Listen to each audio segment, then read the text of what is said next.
Assalamualaikum warahmatullahi wabarakatuh. Ke rencana malin kan dicoba di try sampai siko tapi kurang memadai.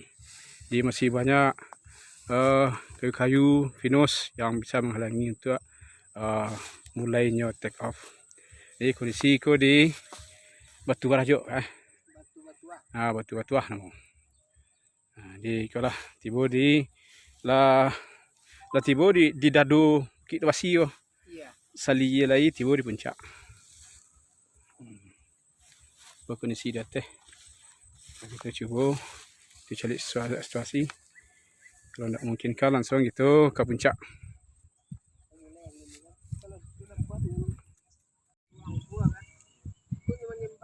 Bismillahirrahmanirrahim. Kita coba lagi. Angin cukup bisa membawa terbang parasut bersama atletnya. Di persiapan kita lakukan. Di kayak remaja alam agak. Ya. Coba. Niat bismillah.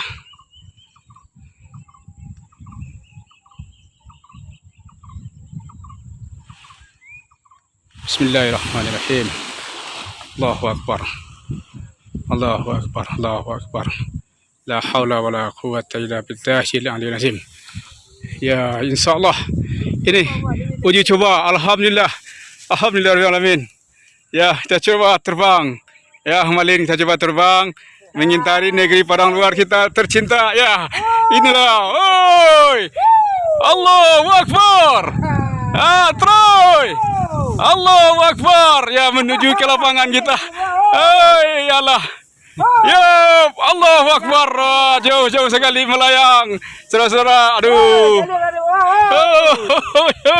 Cukup indah sekali pemandangannya. Nampak le.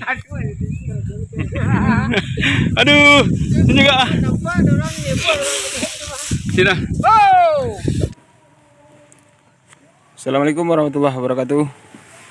Kita baru saja melakukan penerbangan di lokasi baru nih. Kita tes lokasi di Tigo Koto, Nagari Tigo Koto.